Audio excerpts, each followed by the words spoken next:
পাকিস্তানকে সিরিজ হারানোর পর আরও এক সুখবর পাচ্ছে বাংলাদেশ। মিরপুরের মাটিতে জিততে চলেছে আরও এক ওয়ানডে সিরিজ। ইতিমধ্যেই পাকিস্তানকে হারিয়ে র্যাঙ্কিংয়ে উন্নতি করা টাইগাররা এবার পাচ্ছে আরও বড় সুযোগ।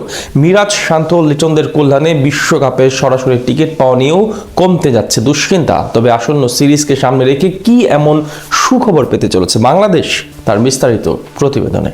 পাকিস্তানের বিপক্ষে রোমাঞ্চকর লড়াইয়ে সিরিজ জিতে স্বস্তির নিঃশ্বাস ফেলছেন মেহেদী হাসান মিরাজরা। ওয়ানডে র্যাঙ্কিংয়ে 10 নম্বরে থেকে এক ধাপ উন্নতি করে 9-এ উঠেছে টাইগাররা। ঈদের ছুটির পরও টাইগারদের এই স্বস্তি অব্যাহত থাকতে পারে, কেননা আগামী মাসে বাংলাদেশে খেলতে আসা কিউইরা তাদের সেরা তারকাদের পাচ্ছেন না বাংলাদেশের বিপক্ষে সিরিজটিতে। অন্যদিকে আইসিসি ওয়ানডে র্যাঙ্কিংয়ে 4 নম্বরে থাকা পাকিস্তানের বিপক্ষে 2-1 এ সিরিজ জিতে 3 রেটিং পয়েন্ট অর্জন করেছে বাংলাদেশ। এতে ওয়েস্ট ইন্ডিজকে টপকে 9-এ উঠে এসেছে তারা। আগামী বছরের মার্চ পর্যন্ত এই অবস্থান ধরে রাখতে পারলে আফ্রিকায় অনুষ্ঠিতব্য 2027 ওয়ানডে বিশ্বকাপে সরাসরি অংশগ্রহণ নিশ্চিত হবে লাল সবুজের প্রতিনিধিদের। এদিকে আইসিসির ওয়ানডে র্যাঙ্কিংয়ে বর্তমানে 2-এ রয়েছে নিউজিল্যান্ড। ফলে তাদের বিপক্ষে সিরিজ জিতলে বাংলাদেশের রেটিং পয়েন্টে আরো বড় উন্নতির সুযোগ থাকবে। উল্লেখ্য, আগামী 13 এপ্রিল দ্বিপাক্ষিক সিরিজ খেলতে বাংলাদেশে আসবে নিউজিল্যান্ড দল। 17, 20 ও 23 এপ্রিল মিরপুরে ও চট্টগ্রামে অনুষ্ঠিত হবে 3 ম্যাচের ওয়ানডে সিরিজ। এরপর 27, 29 এপ্রিল ও 2রা মে হবে 3 ম্যাচের টি20 সিরিজ, যা অনুষ্ঠিত হবে সাগরিকার পার ও ঢাকাতেই। তবে র্যাঙ্কিং এর হিসাব মাথায় থাকায় বাংলাদেশের জন্য ওয়ানডে সিরিজটি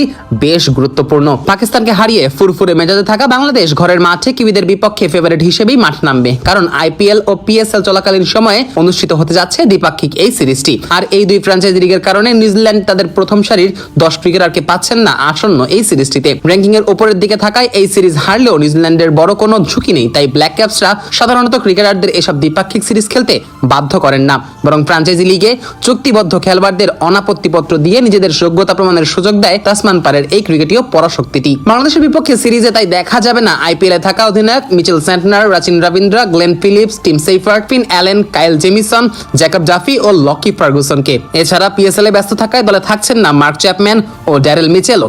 ফলে অনেকটা তরুণদের নিয়ে গড়া দ্বিতীয় সারির দলই বাংলাদেশে পাঠাবে কিউইরা। এমনকি দলের 2 কোচ লুক রঙ্কি ও জ্যাকব ওরাম পিএসএল এ ইসলামাবাদ ইউনাইটেডের সঙ্গে যুক্ত থাকায় বাংলাদেশে আসছেন না। তবে বাংলাদেশ অবশ্য সেরা দলটা নিয়েই কিউইদের বিপক্ষে মাঠে নামবে। বিশ্বকাপে সরাসরি কোয়ালিফাই করার চ্যালেঞ্জ থাকায় কোনো পরীক্ষা নিরীক্ষার মধ্য দিয়ে যাওয়ার ভাবনা নেই বলে জানান অধিনায়ক মেহেদী হাসান মিরাজ। এ প্রসঙ্গে মিরাজ বলেন, আমাদের লক্ষ্য রাখতে হবে প্রত্যেকটি রেটিং পয়েন্ট আমাদের জন্য অনেক অনেক গুরুত্বপূর্ণ। আমাদের মাথায় রাখতে হবে যে 2027 বিশ্বকাপে আমাদের কোয়ালিফাই করতে হবে। এজন্য প্রত্যেকটা সিরিজ, প্রত্যেকটা ম্যাচ আমাদের জন্য অনেক বেশি জরুরি। আমরা ওইভাবেই চিন্তা করব যে কিভাবে আমরা সিরিজ জিততে পারি, ম্যাচ জিততে পারি। পাকিস্তানের বিপক্ষে রোমাঞ্চকর লড়াইয়ে সিরিজ জিতে স্বস্তির নিঃশ্বাস ফেলছেন মেহেদী হাসান মিরাজরা। ওয়ানডে র্যাঙ্কিংয়ে 10 নম্বরে থেকে এক ধাপ উন্নতি করে 9-এ উঠেছে টাইগাররা। ঈদের ছুটির পরও টাইগারদের এই স্বস্তি অব্যাহত থাকতে পারে, কেননা